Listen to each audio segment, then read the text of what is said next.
ओम अज्ञानतिमिरान्धस्य ज्ञानञ्जनशलाकया चक्षुरुन्मिलितमेन तस्मै श्रीगुरुवे नमः। श्रीचैतन्यमनोभीष्टं स्थापितं येन भूतले स्वयं रूपकदा मह्यं ददाति स्वपदान्तिकं वन्देऽहं श्रीगुरुं श्रीयुतपदकमलं।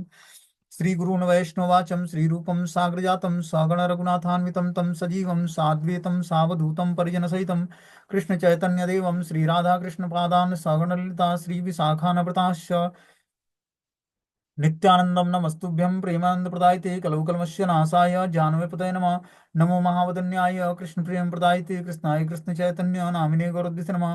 अनर्पित चरिचिरात करुणावतीर्णो कलौ समर्पित उन्नत उज्ज्वल रस स्वभक्ति श्रियम हरिपुरट सुंदर भूत कदम्ब संदीपितम सदा हृदय कंदरे स्फुत्वा सचिनंदनम संसार दुख जलदो पतितस्य कामा क्रोधादीन क्रम करे कवलीकृतस्य दुर्वासनानि घटितस्य निराश्रयस्य चैतन्य चंद्रमं देहि पदावलंबं चैतन्य चंद्रमं हृदि कुमुदं विकास्यं हृदयं विदेहि निज चिंतन भृंगरंगे किंचापराधतिमिर निबिड विधुयं पादामृतं सदा पायत दुर्गतं माम आजानुलंबित भुजो कनकावदातो संकीर्तने पितरो कमलायताक्षो विश्वम्बरो द्विजवरो युगधर्मपालो वंदे जगत्प्रियकरो करुणावतारो नमस्ते काल सत्याय जगन्नाथाय सुताय च सभृत्याय सपुत्राय सकलत्राय ते नमः। अतीर्णो साकरुण्यो परिच्छिन्नो सदीश्वर श्रीकृष्ण चैतन्य नित्यानंदो द्वय भ्रातरं भजे। स जयति विशुद्ध विक्रमं कनकाभ्यं कमलायते क्षणं वर्जानुनं विलंबितं खड्भुज बहुधा भक्ति रसाभिनर्तकम्। जयति देव कृष्ण चैतन्य चंद्रो जयति जयति कीर्ततस्य नित्या पवित्रम जयति जयति वृत्तस्य विश्वेशमूर्ति जयति जयति नृत्यस्य तस्वरूप तरूप सर्वप्रियाणां पंचतत्वात्मकं कृष्णं भक्तरूप स्वरूपकं भक्तावतारं भक्ताख्यं नमामि भक्तिशक्तिकं। जय श्री कृष्ण चैतन्य प्रभु नित्यानंद श्री अद्वैत गदाधर श्रीवासादि श्री गौर भक्तवृंद हरे कृष्ण कृष्ण कृष्ण हरे हरे हरे राम राम राम हरे हरे। तो इसमें आज हम लोग को श्रीमद् चैतन्य भागवत का आदि खंड द्वितीय अध्याय और श्लोक संख्या 7 नंबर पढ़ना है। बोलते हैं ब्रह्मादि स्फुरते है कृष्ण कृपाय सर्व शास्त्रे वेद भागवते एहि गाय। श्री कृष्ण की कृपा से ही ब्रह्मादि को उनके तत्व की स्फुर्ति होती है। सर्व शास्त्र वेद और श्रीमद् भागवतम इसका गान करते हैं। क्या बोलते हैं कि श्री कृष्ण की कृपा से ही ब्रह्मा आदि को भगवान के तत्व का स्फुरना होता है। कृष्ण तत्व को जान पाते हैं किसकी कृपा से? कृष्ण की कृपा से। कृष्ण को जानना है तो हमें कृष्ण की कृपा चाहिए। मान लो किसी व्यक्ति को जानना है तो वो अपने बारे में उसके बारे में उसके उसके अलावा और कोई दूसरा कैसे बता सकता है? वो अपने बारे में स्वयं सबसे अधिक जानता होगा। पूर्ण ज्ञान उसको अपने बारे में उसी को होगा जो है वो व्यक्ति। उसी तरह कृष्ण को जानने के लिए कृष्ण की कृपा चाहिए, तभी हम कृष्ण को जान सकते हैं। सर्वशास्त्र वेद और श्रीमद् भागवतम इसका गान करते हैं। श्री सुखदेव गोस्वामी द्वारा पहले ब्रह्मा के हृदय में अपनी कीर्तन लक्षणा वाणी का प्राकट्य विधान करने का वाले भगवान के प्रसाद की याचना। क्या बोलते हैं? सुखदेव गोस्वामी कृपा की याचना करते हैं, भगवान के प्रसाद की याचना करते हैं, जो भगवान ब्रह्मा के हृदय में अपनी कीर्तन लक्षणा वाणी का प्राकट्य करते हैं। बोलते हैं सुखदेव गोस्वामी, प्रचोदितम येन पुरा सरस्वती वित्तानवता जस्य जस्य सतीम स्मृतिम हृदि स्वलक्षणा प्रादुर्भूत किलास्यतम सवेर ऋषि वृषभम प्रसिद्धताम। राजा परीक्षित द्वारा सुखदेव गोस्वामी से भगवान श्री हरि की सृष्ट आदि लीला संबंध में जिज्ञासा करने पर श्री सुखदेव गोस्वामी सर्वप्रथम भगवत स्मरण पूर्वक अपने अभिष्ट देव की वंदना कर रहे हैं।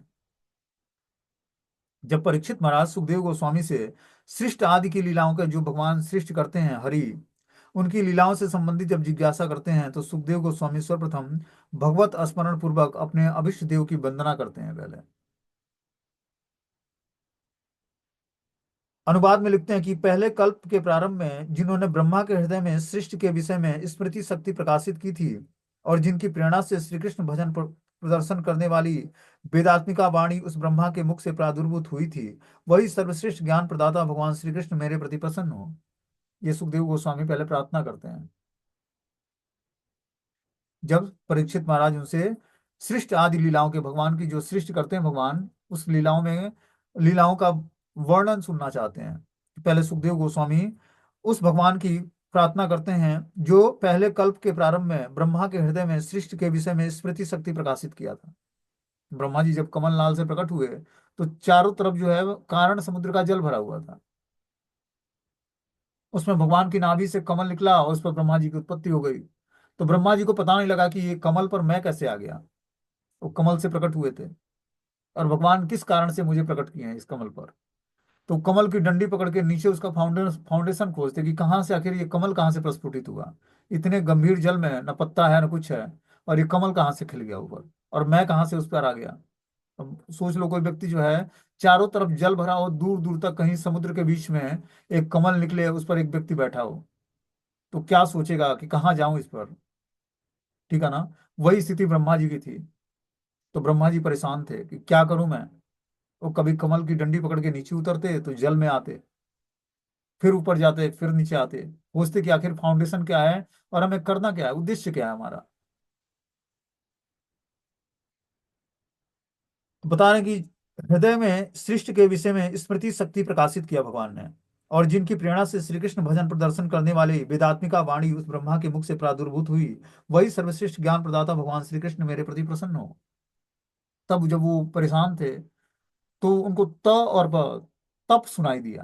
तो ब्रह्मा जी तपस्या शुरू करते हैं, उस कमल के आसन पर बैठकर गायत्री मंत्र का जाप करते हैं, और यही हरे कृष्ण महामंत्र का जप करते हैं। उससे उनको भगवान नारायण के दर्शन होते हैं। भगवान नारायण उनको सृष्टि की का क्रिएशन करने के लिए शक्ति प्रदान करते हैं, और इस तरह से वो सृष्टि का क्रिएशन शुरू करते हैं ब्रह्मा जी। ब्रह्मा जी आदि पुरुष हैं, सब कुछ उन्हीं से प्रकट हुआ है। बोलते हैं कि पूर्वे ब्रह्मा जन्मिले न नाभि पद्म हेते, तथापि शक्ति है ही कुछ को देखी थे। सृष्टि के प्रारंभ में श्री ब्रह्मा जी श्रीमन नारायण के नाभि कमल से प्रकट हुए, तब भी वे अपनी शक्ति से अपने आराध्य वस्तु के बारे में कुछ भी न देख पाए। ब्रह्मा जी भगवान के कमल नाभि से प्रकट हुए, लेकिन अपनी शक्तियों से भगवान जो उनको प्रकट किए थे कमल नाभि से, उस आराध्य वस्तु को देखने में सक्षम नहीं हो पाए। तब उन्होंने तपस्या शुरू किया, और तपस्या करके भगवान का नाम का जप करके उनको सृष्टि लीलाओं का को आरंभ करने की शक्ति प्राप्त हुई। तबे एवे सर्व भावे लईना शरण, तबे प्रभु कृपाल दिखे दिले न दर्शन। जब उन्होंने सर्वतो भाव से प्रभु की शरण ली, तो प्रभु ने कृपा करके उनको दर्शन दिया। जब वो पूर्ण रूपेण भगवान के शरणागत हुए, तब जाकर भगवान ने उनको अपना दर्शन दिया। तबे कृष्ण कृपाय स्फुरिले सरस्वती, तबे से जानीला सर्व अवतार स्थिति।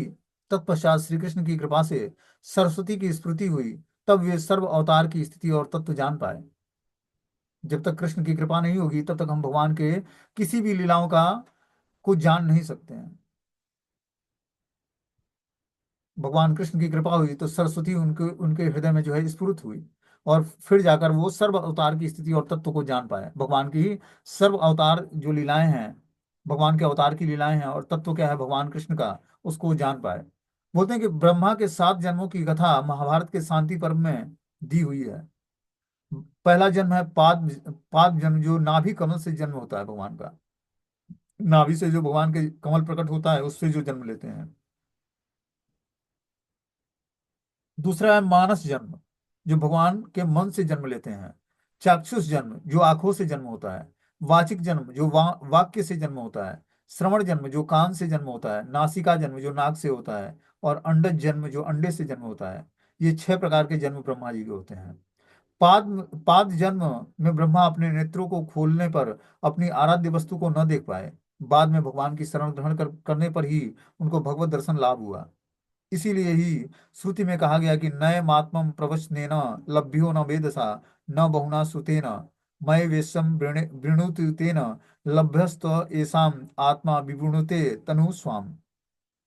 तो जो ब्रह्मा जी कमल से प्रकट हुए, तो जब उन्होंने नेत्र खोला, तो उनको आराध्य वस्तु कुछ नहीं दिखा कि किसकी आराधना करनी है, क्या हमें करना है। बस एक शब्द सुनाई दिया, और उस शब्द को उन्होंने पकड़ा और उस शब्द को फॉलो करना शुरू किया, और फिर महामंत्र का जप किया, और गायत्री मंत्र सुनाई दिया। तो गायत्री मंत्र का जप किया उन्होंने, तब जाकर, जिसको ब्रह्म गायत्री मंत्र बोलते हैं, तब उनको शक्ति प्राप्त हुई, भगवान के दर्शन करने के लिए स्वीकृति प्राप्त हुई। फिर जाकर भगवान नारायण के दर्शन होते हैं, और फिर भगवान नारायण कृपा करके उनको, और क्या करते हैं, सृष्टि का क्रिएशन कैसे शुरू करना है इसके बारे में ज्ञान प्रदान करते हैं।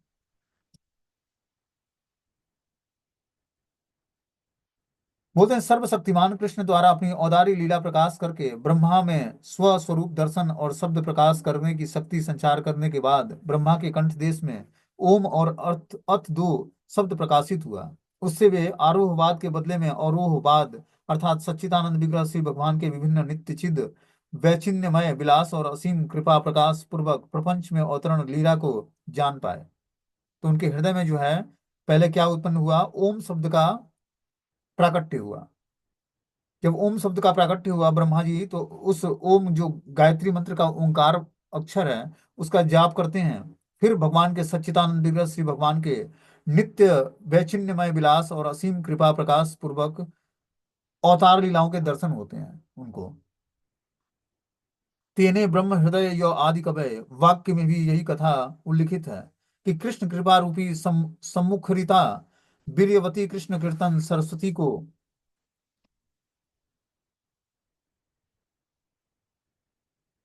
छोड़कर जीव की भोग धारणा से उत्पन्न प्राणहीन शब्दों के द्वारा उनकी कृष्ण विमुक्ता रूप जड़ वस्तुता दूर नहीं होती है।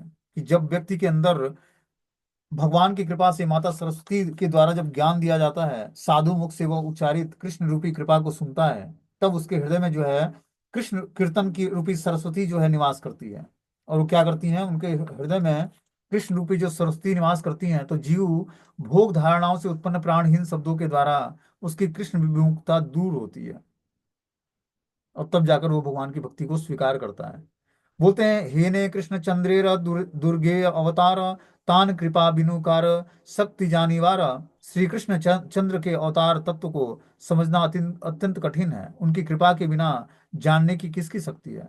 भगवान श्री कृष्ण की कृपा को वही व्यक्ति जान सकता है जो जिस पर भगवान की कृपा होगी।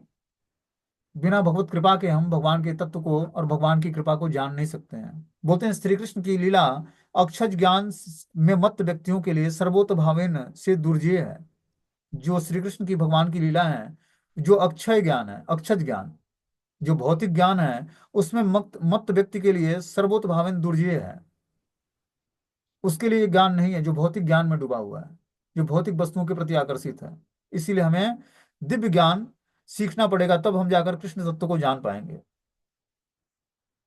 अक्षत ज्ञानवादी सर्व विष्णु और शक्ति कोटि के प्रभु स्वयं स्वरूप श्री कृष्ण को सर्वशक्तिमान चतुर्भुज श्री नारायण के भी अंशी न जानकर 3.5 हाथ परिमित यदुवंश के अध स्तन और ऐतिहासिक राजनीतिक कर्मवीर मात्र जानते हैं। उनको ये जानते हैं कि कृष्ण यदुवंश में प्रकट हुए थे और ग्वाले हैं वो। उनके लिए इतना ही ज्ञान पर्याप्त है भगवान के बारे में, क्योंकि वो भौतिकतावादी चेतना है उनकी। लेकिन उसी कृष्ण को जो भगवान के भक्त होते हैं, जैसे अर्जुन थे, युधिष्ठिर महाराज थे, कुंती माता थी, उन्होंने भगवान के रूप में स्वीकार किया। लेकिन दुर्योधन था, कौरव सेना थी, वो कृष्ण को कृष्ण के रूप में नहीं स्वीकार किया, भगवान के रूप में स्वीकार नहीं किया, और इसीलिए उनका विनाश हुआ। तो भगवान को भगवान के रूप में समझने के लिए हमें भगवान की कृपा चाहिए। ऐसा नहीं था कि कुरुक्षेत्र युद्ध में जो है भगवान अपना विश्व रूप भी प्रकट किए, लेकिन सभी लोगों को दर्शन नहीं हुआ विश्व रूप का। कृष्ण को जानने के लिए हमें कृष्ण की शरण ग्रहण करनी पड़ेगी, उनसे याचना करनी पड़ेगी, तब हम कृष्ण तत्व को समझ पाएंगे। बोलते हैं कि यहाँ पर अचिंत आगत आगम्य कृष्ण अवतार लीला श्री ब्रह्मा भागवते आपन कहिला। श्री कृष्ण अवतार की लीला अचिंत और अगम्य है। यही बात ब्रह्मा जी स्वयं श्रीमद् भागवतम में कहते हैं। क्या बोलते हैं श्रीमद् भागवतम में ब्रह्मा जी, कि भगवान श्री कृष्ण के अवतार की लीला अचिंत और अगम्य है, मतलब अपने चिंतन से परे है और अगम्य है। बोलते हैं, अचिंत व्यक्त रूपाय निर्गुणाय गुणात्मने समस्त जगदाधार मूर्ते ब्रह्मणे नमः। श्री यशोदा के अपने सुपुत्र का मुख दर्शन करके इस प्रकार कहकर प्रणाम किया। ब्रह्मा की उक्ति में भी कृष्ण लीला का अचिंत तत्व और सुदुर्गम तत्व कथित हुआ है। जिस तरह यशोदा मैया भगवान श्री कृष्ण के मुख दर्शन करके और उनको प्रणाम करती हैं, क्या बोलती हैं, अचिंत व्यक्त रूपाय निर्गुणाय गुणात्मने समस्त जगद आधाराय मूर्ताय ब्रह्मणे ते नमः। तो ब्रह्मा जी भी इसी मंत्र का उच्चारण करते हैं। ब्रह्मा की युक्त में भी कृष्ण लीला का अचिंत तत्व और सुदुर्गम तत्व कथित होता है। बोलते हैं, को वेति भूमना भगवन परमात्मन योगेश्वरो रोति भगवत स्त्रीलोक्याम क्वाहम कथम वा कति वा कदिति विस्तारयन कृणसी योग मायाम। ब्रज के गौवत्स हरणकारी ब्रह्मा का गर्भ श्री कृष्ण द्वारा चूर्ण होने पर ब्रह्मा भगवान श्री कृष्ण को परमेश्वर रूप में जानकर इस प्रकार सत्व करते हैं। ब्रह्मा जी क्या करते हैं, एक बार अपने ब्रह्मलोक से आते हैं ब्रज में। ब्रज में देखते हैं कि जो है भगवान ग्वाल बालों के साथ बछड़े चरा रहे हैं। और क्या कर रहे हैं, गैयों को चरा रहे हैं, और सारे जो है ग्वाल बाल भगवान के साथ कलेवा कर रहे हैं। खुद भी खाते हैं और अपना जूठन भी कृष्ण को खिलाते हैं। तो ब्रह्मा जी को बड़ा आश्चर्य हुआ, ये कौन से भाई कृष्ण को, ये कौन से भगवान है जो बालकों के जूठन खा रहे हैं, गौ चरा रहे हैं, बछड़े चरा रहे हैं, ये कृष्ण कैसे हो सकते हैं। बड़े आश्चर्य में पड़े वो। तो जब उनको आश्चर्य हुआ कि आखिर ये भगवान कैसे हो सकते हैं जो अपने ग्वाल बालों के जूठन खाते हैं, गैया चराते हैं, बछड़े चराते हैं, एक साधारण से ग्वाले जैसा वेश धारण कर रखा है, ये कृष्ण कैसे, भगवान कैसे हो सकते हैं, ये कृष्ण भगवान नहीं है। उन्होंने क्या किया, सारे ग्वाल बालों को और बछड़ों को चुरा कर अपने ब्रह्मलोक में ले जाकर छिपा दिया, भगवान की परीक्षा लेने के लिए। और 1 साल तक छिपाए रखा। इस धरती का 1 साल ब्रह्मा जी का जो है कुछ पल का होता है टाइम। तो भगवान जान गए अपने योग शक्ति से कि ब्रह्मा जी ने ये छोटी सी हरकत की है। क्या करते हैं, सारे ग्वाल बालों के रूप में कृष्ण अपना विस्तार कर लेते हैं, और सारे ग्वाल बालों के रूप में, सारे गौओं और बछड़ों के रूप में, सारे गैयों के रूप में और सारे ग्वाल बालों के रूप में अपना विस्तार करके, और जो है उसी उसी स्वरूप को धारण कर लेते हैं, जिस जिस स्वरूप में जो जो ग्वाल बाल थे, और जिस जिस स्वरूप में सारे गौवे थी। और फिर 1 साल तक वो लीला उसी तरह चलती रहती है। अंत में ब्रह्मा जी अपने ब्रह्मलोक से लौटते हैं कि देखा जाए कि धरती पे क्या हो रहा है, वो कृष्ण कौन सी लीला आप संपन्न कर रहे हैं, और जो कृष्ण है तो वास्तव में वो लीला कुछ संपन्न कर रहे होंगे।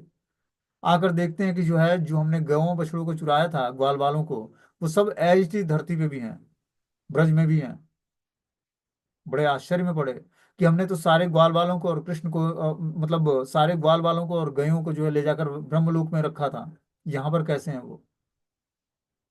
तब उनको भगवान की योग शक्ति का पता चलता है कि कृष्ण भगवान कैसे हैं। तो कृष्ण की कृपा से वो जान पाए कि कृष्ण भगवान है। क्योंकि इस धरती पर जो है भूमि से लेकर और ऊपर के 7 लोक हैं, सत्य लोक तक, जो ब्रह्मा जी का लोक है, वो सब जो भौतिक प्रकृति के अंदर गाइडेंस में कार्य करते हैं। और किसी को भी इग्नोरेंस हो सकता है, भगवान की शक्तियों को वही जान सकता है जो दिव्य स्तर का भक्त होगा भगवान का। तो इस तरह से ब्रह्मा जी बता रहे हैं कि ब्रज में गौवत्स हरणकारी ब्रह्मा का गर्भ श्री कृष्ण द्वारा चूर्ण होने पर ब्रह्मा भगवान श्री कृष्ण को परमेश्वर रूप में जानकर इस प्रकार सत्व करते हैं। हे भूमन, हे भगवान, हे परमात्मा, हे योगेश्वर, क्या आश्चर्य की बात है, आप कब, कहाँ, कैसे और कितने प्रकार से अपनी स्वरूप शक्ति योग माया का विस्तार करके जो सब क्रीड़ा विलास करते रहते हैं, तीनों जगत के बीच में कौन ऐसा होगा जो उन सब लीलाओं को जान सके। ब्रह्मा जी, ये अनुवाद, इस श्लोक का अनुवाद है कि ब्रह्मा जी इस तरह प्रेयर करते हैं कि हे भूमन, हे भगवान, हे परमात्मा, हे योगेश्वर, बड़े आश्चर्य की बात है कि आप कब, कहाँ और कैसे कितने प्रकार की अपनी स्वरूप शक्ति योग माया का विस्तार करके क्रीड़ा विलास करते रहते हैं। तीनों जगत के बीच में कौन ऐसा होगा जो इन सब लीलाओं को जान सके। कोई अगर जो पूछता है कि आप स्वतंत्र स्वरूप हैं, फिर किस लिए ही निंदित मत्स्य आदि कुल में जन्म ग्रहण करते हैं, किस लिए ही वामन आदि अवतार में याचना आदि दैन्य व्यवहार का प्रदर्शन करते हैं, किस लिए ही इस अवतार में कभी प, पलायन आदि लीला सुनी जाती है। उसके उत्तर में यह श्लोक की अवधारणा है कि भूमन इत्यादि यथात संबोधन समूह द्वारा भगवान को दुर्जेयत्व भी कहा गया है।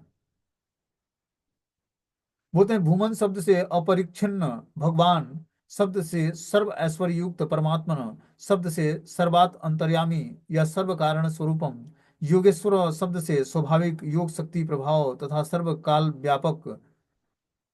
आपकी लीला दूसरे कोई नहीं जान सकता है, यह सत्य है, किंतु आप अपरिच्छिन्न हैं। इस कारण आप ही इस अपरिच्छिन्न लीला समूहों के आधार हैं। आप सर्वेश्वर युक्त हैं, इस कारण आप ही उन लीला समूहों के प्रकार हैं। आप परमात्मा हैं, इस कारण आप ही उन लीला समूहों की सीमा हैं। एवं आप सर्व काल व्यापी हैं, इस कारण आप ही इन लीला समूहों के प्रकट काल से अवगत हैं। इस तरह से ब्रह्मा जी जो है भगवान का गुणगान करते हैं। बोलते हैं कृष्ण तत्व से अधिक और कोई तत्व न होने पर भी शक्तिमान भगवान श्री कृष्ण के विक्रम की उपलब्धि करने की समर्थ किसी में भी नहीं है। वे किस किस उद्देश्य की सिद्धि के निमित्त स्वयं परम तत्व होते हुए भी प्रपंच में अपनी नित्य लीला को प्रकट करते हैं, उनको सम्यक को नैमित्तिक अवतार नाम से निर्दिष्ट किया गया है। इस प्रकार से समझने की शक्ति उन्हीं किसी को है जो जिन पर भगवान कृष्ण की कृपा है। तो भगवान की अलग अलग अवतार होते हैं, जैसे मत्स्य, कूर्म, वराह। तो ये छोटे अवतारों को पशु का अवतार भगवान क्यों लेते हैं और किस कारण से लेते हैं, ये व्यक्ति वही समझ सकता है भगवान की नित्य लीलाओं का और नित्य अवतारों का वर्णन जिस पर भगवान कृष्ण की कृपा होगी। आगे बोलते हैं कि कौन हेतु कृष्णचंद्र करे अवतार, कार शक्ति आक्षे तत्व जानीते तहारा। श्री कृष्णचंद्र किस लिए अवतार लेते हैं, इस तत्व को जानने की शक्ति किसमें है। तथापि श्री भागवते गीताय एकय तहा तहारा लिखिए ये मिलिते अवतार है। तथापि श्रीमद् भागवतम और श्रीमद् भगवत गीता में उनके अवतार का जो कारण कहा गया है उसी का मैं वर्णन करूंगा। तो यहाँ पर कृष्ण जो है वृंदावन दास ठाकुर क्या बोलते हैं कि मैं भगवान की किस लिए अवतार लेते हैं और इस तत्वों को जानने की शक्ति किसमें है, इसका वर्णन मैं श्रीमद् भागवतम और श्रीमद् भगवत गीता में भगवान का जो अवतार का कारण है उसी का यहाँ पर वर्णन वृंदावन दास ठाकुर करते हैं।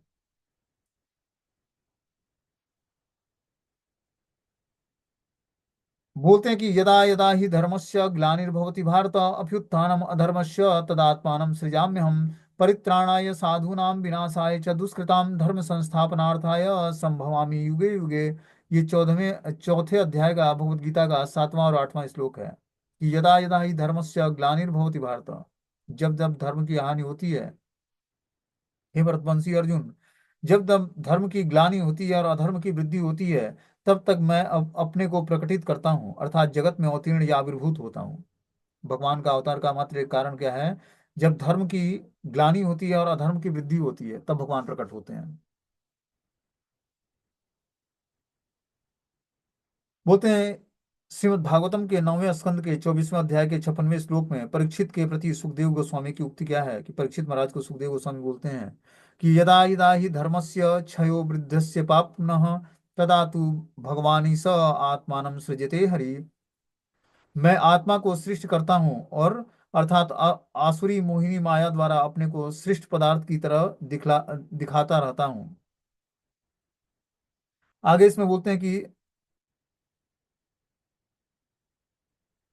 विधर्म, परधर्म, धर्माभास, उपधर्म और छल धर्म, इस 5 प्रकार की अधर्म शाखाओं का धर्मज्ञ व्यक्ति को अधर्म की तरह परित्याग कर देना चाहिए। जो धर्मज्ञ व्यक्ति है उसको इस 5 तरह के अधर्मों का परित्याग करना चाहिए। पहला है विधर्म, दूसरा है परधर्म, तीसरा है धर्माभास और चौथा है उपधर्म और पांचवा है छल धर्म। इस 5 प्रकार के जो अधर्म शाखाएं हैं इसको धर्मज्ञ व्यक्ति कभी स्वीकार नहीं करता है। इस पांचों के बीच में धर्म बुद्धि के द्वारा आचरित होने पर ही जो स्वधर्म का विघ्न स्वरूप है वही विधर्म कहलाता है। जब व्यक्ति अपने स्वधर्म का पालन करना छोड़ देता है तो वो विधर्म कहलाता है। स्वधर्म मतलब जिस वर्ण और आश्रम में है उस वर्ण और आश्रम के नियमों का पालन करना, यही उसका स्वधर्म है। लेकिन जब व्यक्ति इसको छोड़ देता है तो वही विधर्म कहलाता है। दूसरों की प्रेरणा से जो धर्म आचरित होता है वही पर धर्म कहलाता है। अब मान लो कि कोई व्यक्ति गृहस्थ आश्रम में है, वो दूसरे के नियमों का पालन करता है, ब्रह्मचारी नियमों का पालन करने लगता है, तो ये धर्म जो है पर धर्म कहलाता है। जो दूसरे का धर्म है वो उसने स्वीकार कर लिया।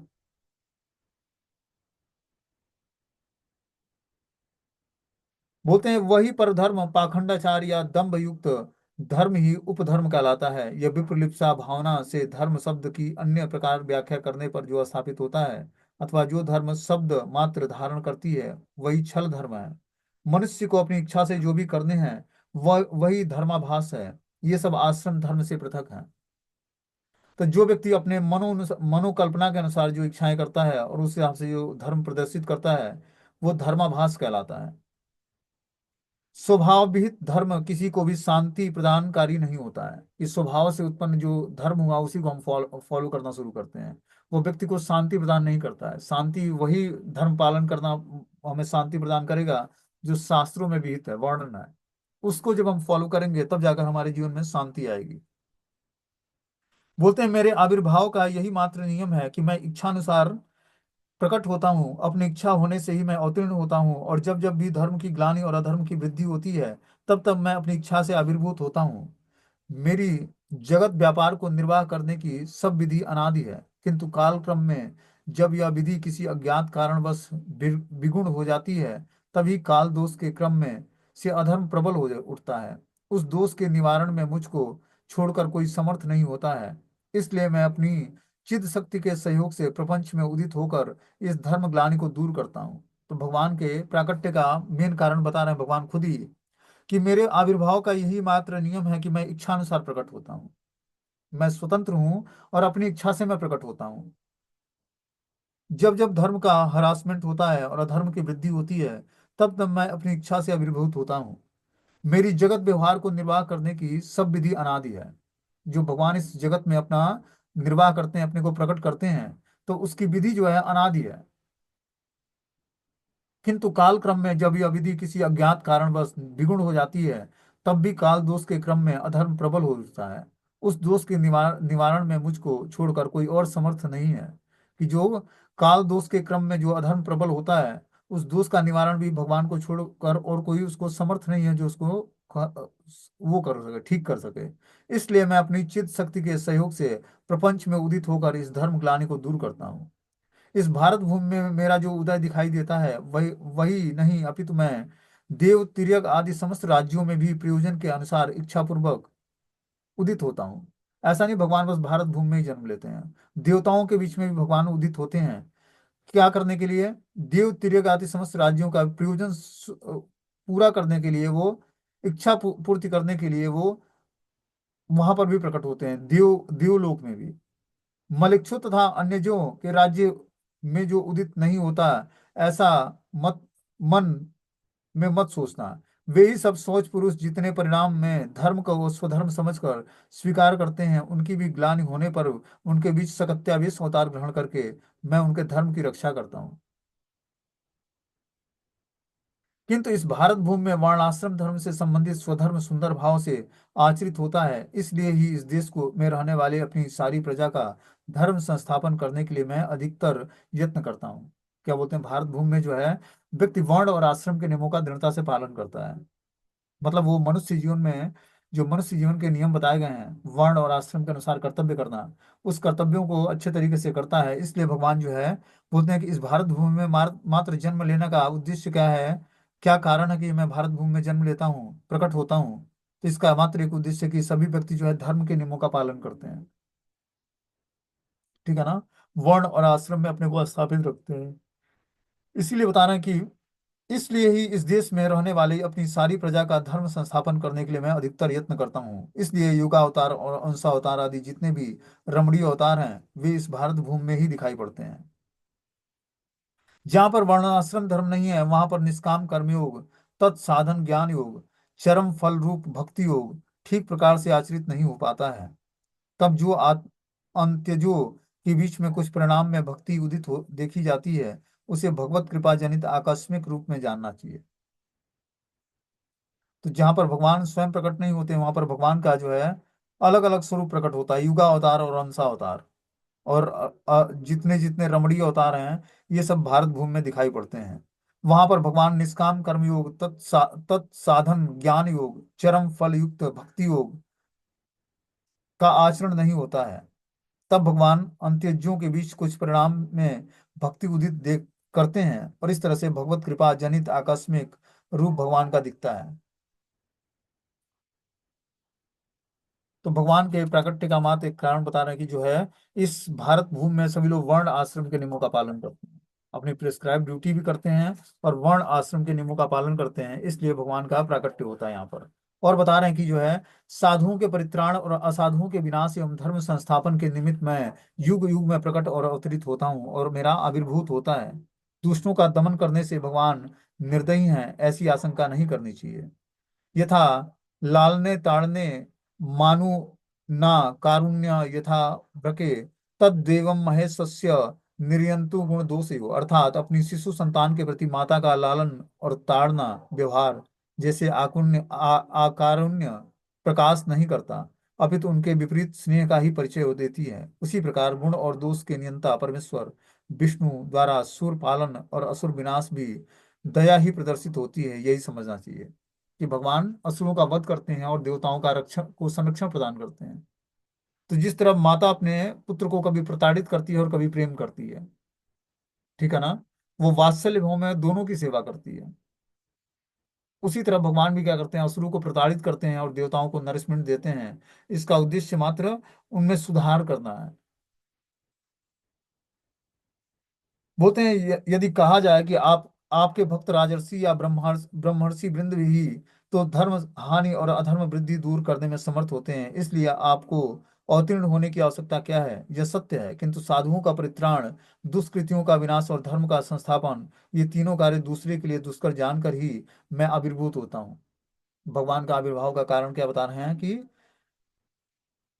जो भगवान के राजर्षि या ब्रह्म ऋषि जो भक्त हैं, वो धर्म हानि और अधर्म वृद्धि दूर करने में समर्थ हैं, लेकिन उसके बाद भी भगवान अवतीर्ण होते हैं। इसका क्या प्रयोजन है? बोलते हैं साधुओं को परित्राण करने के लिए, दुष्कृतियों का नाश करने के लिए और धर्म की स्थापना के लिए भगवान प्रकट होते हैं।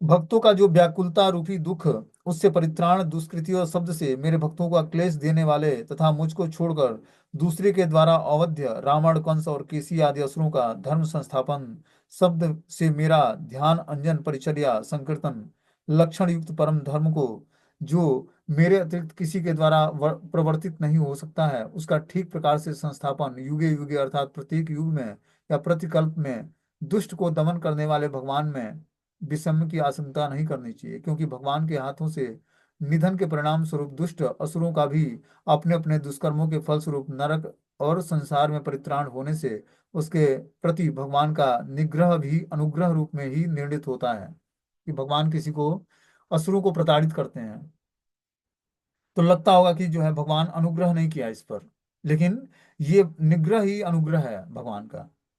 भगवान असुरों को का वध करते हैं तो भगवान की कृपा ही होती है उन पर।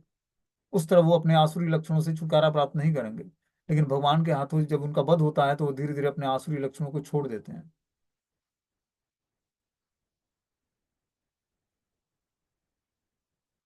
आगे इसमें बता रहे हैं कि राजर्षि और ब्रह्म ऋषि आदि मेरे जो भक्त सब भक्त हैं, उनकी सत्ता में मैं सकत्यावेश करके वर्णाश्रम धर्म का संस्थापन करता हूँ, किंतु वास्तव में परम भक्त साधुओं को मेरी दर्शन लालसा द्वारा उत्पन्न दुख से परित्राण के लिए ही मेरे अपने अवतार की आवश्यकता है।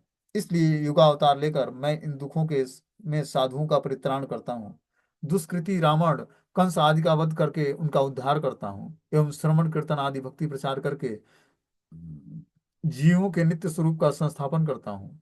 मैं युग युग में अवतीर्ण होता हूँ। इस कथन द्वारा कलिकाल में जो मेरा अवतार होता है उसको स्वीकार करना। वह कलिकाल का अवतार ही केवल कीर्तन आदि द्वारा परम दुर्लभ प्रेम का संस्थापन करेगी। उसमें अन्य प्रयोजन नहीं रहने से वही अवतार सर्वा अवतार श्रेष्ठ होने पर भी साधारण जनों के निकट गोपनीय होगी। मेरे परम भक्तगण स्वभाव से ही उस अवतार के प्रति विशेष रूप से आकृष्ट होंगे। उसे तुम भी अवतीर्ण होकर देख सकोगे। उसी कलिजन निस्तारण अवतार द्वारा दुष्कृति जनों की दुष्कृतियों के विनाश को छोड़कर और कोई असुर विनाश आदि कार्य नहीं है। यही उस गुह्य अवतार का परम रहस्य है। तो भगवान का अवतार का मात्र एक प्रयोजन जो है कलयुग में परम भक्तगण के स्वभाव को आकृष्ट करने के लिए भगवान अवतीर्ण होते हैं। और क्या करने के लिए? कलिकाल का अवतार ही केवल कीर्तन आदि द्वारा परम दुर्लभ प्रेम का संस्थापन करने के लिए, उसका अन्य प्रयोजन नहीं होता है।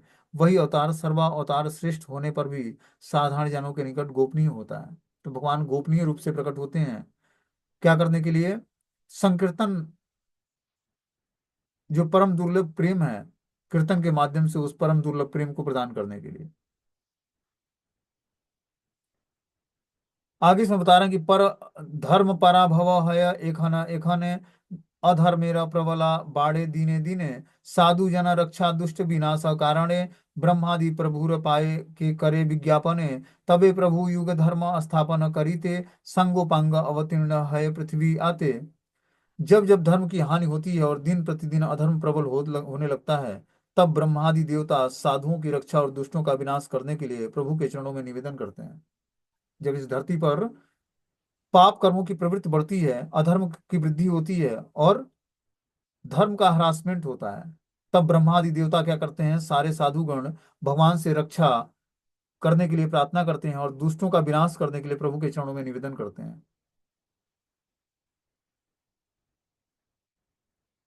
बोलते हैं कि नैश्वर्य भोग प्रवृत्ति की भूमिका में भगवत विमुख जीव जब विचरण करता है, तब भगवान को भूलकर जड़ वस्तु में उसका अभिनिवेश क्रमशः बढ़ता जाता है। जब जीवात्मा भगवत विमुख हो जाता है, भगवान से विमुख होकर इस जड़ जगत में घूमने लगता है और भगवान से अपने संबंध को भूल जाता है और जड़ वस्तु में अपनी बुद्धि को निवेश कर लेता है, तब वो भगवान से बिछुड़ जाता है। सत्य, त्रेता और द्वापर में धर्म क्रमशः क्षय को प्राप्त होने से जड़ भोग चेष्टा की वृद्धि होती है। उस समय धर्म के अभाव में अधर्म का विक्रम अधिक से अधिक वृद्धि को प्राप्त होता है। आरोहवाद अधर्म की अवस्थिति है, अवस्थित है। इसमें ही श्री अधोक्षज सेवा प्रवृत्ति नहीं है। श्री अधोक्षज सेवा परायण भक्त वृंद सर्वदा मायाबद्ध जीवों के अक्षत ज्ञान द्वारा प्रेरित अधर्म युक्त चेष्टा से उत्पीड़ित होते हैं।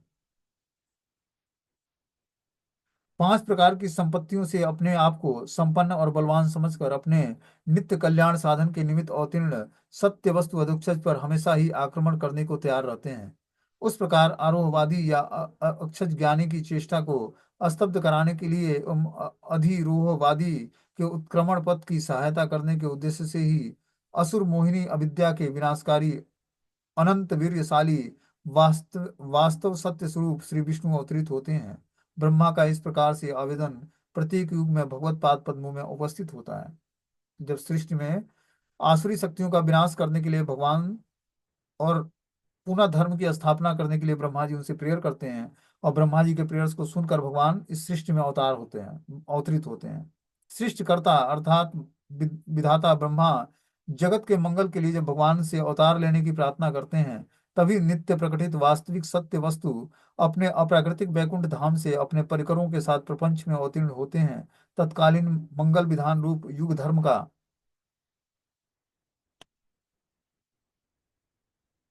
पुनः स्थापन करते हैं। ब्रह्मा के उद्देश्य से अंतर्गत ही शुद्ध दृष्टि संपन्न भगवत वृंद ही जान सकते हैं कि नैमित्तिक लीला अवतार कार्य की धर्म संस्थापना युग धर्म है।